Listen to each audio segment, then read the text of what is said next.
Gracias por seguir con nosotros en la tarde. Contra viento y marea y desconociendo los resultados de un referendo, el presidente de Bolivia, Morales, inscribió oficialmente su precandidatura a la reelección para los comicios de 2019. Morales, junto con su fórmula vicepresidencial, Álvaro García Linera, asistieron al Tribunal Supremo Electoral acompañados de cientos de seguidores y algunos miembros del actual gabinete. La dupla del Movimiento al Socialismo se presenta por cuarta vez a un proceso electoral y pese a los resultados del referendo del 2016 en el que los bolivianos rechazaron una nueva postulación de Morales, el Tribunal Constitucional le dio vía libre en un fallo emitido en 2017. Las elecciones primarias están fijadas para el 27 de enero del 2019. Estamos acá para registrar nuestra participación en las elecciones primarias. Estamos convencidos con esa militancia, con ese pueblo que ha decidido seguir cambiando Bolivia mediante una revolución democrática cultural, que el 27 de enero del próximo año, casi segurísimo, será una paliza a la derecha. Está con nosotros Ilia Fortún, columnista y analista político. Gracias por estar con nosotros. Bienvenido. Buenas tardes, Joely. Muchísimas gracias. Al presidente Morales ya no le importa lo que digan los bolivianos porque en el referendo le dijeron no a la reelección. Evidentemente al presidente Morales parece no importarle la voz del soberano, la voz de los bolivianos en las urnas.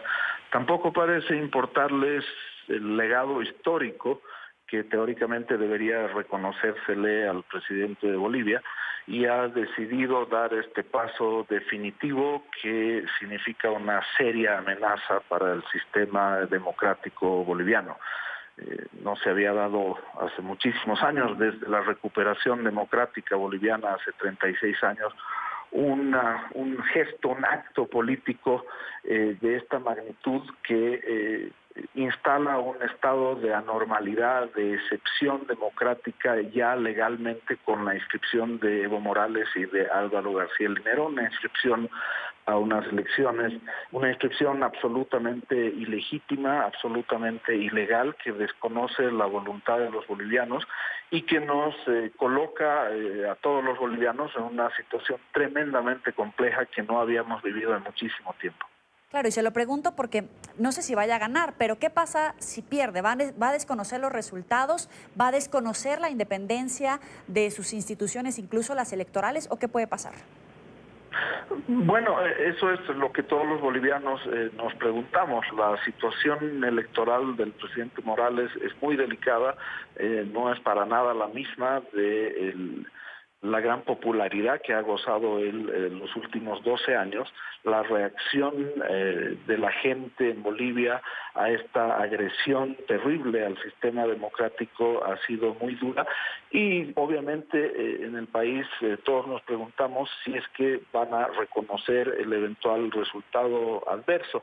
Hay que recordar, Joely, que en Bolivia la independencia de poderes no existe hace mucho tiempo. El presidente Morales ha copado, es un gobierno hegemónico que ha copado el sistema judicial, el sistema legislativo, es decir, todo está bajo control de un régimen que parece seguir un guión, un libreto regional parecido al de Venezuela, al de Cuba, al de Nicaragua, en el cual más bien todo está en duda.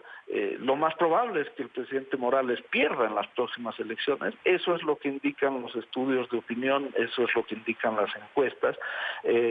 No sé si el presidente está consciente de eso, pero parece haber dado este salto al vacío que pone en juego no solamente el sistema democrático boliviano, sino pone en juego todo su legado político y su legado histórico. Es decir, es una decisión tremendamente dura que muchos bolivianos se resistían a creer en alguna medida a que lo hiciera realmente, pero bueno, todo se confirma, y las posibilidades y los riesgos de un fraude electoral flotan en el ambiente boliviano, y se teme un mes de alta intensidad política en la medida en que la ciudadanía ha decidido resistir esta medida que no tiene ningún tipo de sustento político, ¿no? Pero hay una democracia, una oposición organizada, es suficientemente fuerte para derrocarlo en las urnas y hacer una transición democrática, institucional a una nueva presidencia en Bolivia. Sí, actualmente, anoche justamente se han definido la inscripción de las candidaturas, tanto oficialistas como de oposición. Las encuestas y los análisis demográficos indican que el expresidente Mesa, Carlos Mesa, lidera las encuestas y está en posibilidades de una victoria bastante holgada en segunda vuelta, sobre todo. No ha habido una candidatura única, no ha habido el mismo proceso político que en Venezuela, por ejemplo. Existe un gran desprestigio de todo el sistema político tradicional y el electorado se ha volcado en su preferencia a la figura del expresidente Carlos Mesa, que es visto como un no político, como un actor fresco en la política boliviana, y es él quien está capitalizando, digamos, todo el descontento y planteándole una vía de transición democrática al electorado boliviano.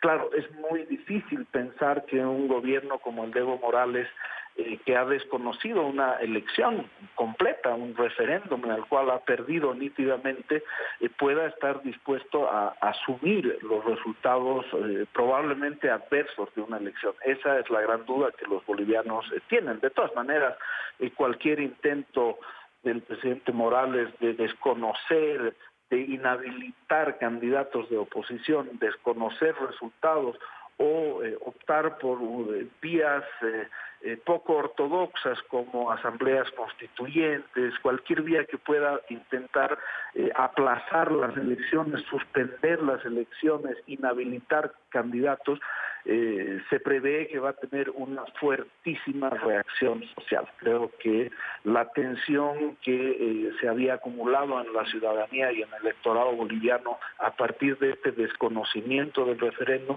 se ha traducido en una fuerte expectativa electoral alrededor de la candidatura del expresidente Carlos Mesa, y cualquier intento del presidente Morales de patear el tablero, como se dice habitualmente, va a ser, se prevé que va a ser tremendamente resistida por la ciudadanía boliviana. Estamos entrando en una etapa de alta tensión política y de anormalidad democrática. ¿El Estado de Derecho, las instituciones son suficientemente fuertes para que Bolivia siga siendo una democracia o ya estamos fuera de lugar? No, ha habido un retroceso y un deterioro significativo de la democracia en Bolivia. Este ha sido un proceso progresivo de los últimos 6 o 7 años en el cual el presidente Morales ha ido descuidando las formas en realidad, y esto en los últimos 2 años ya se ha convertido en un régimen abiertamente autoritario.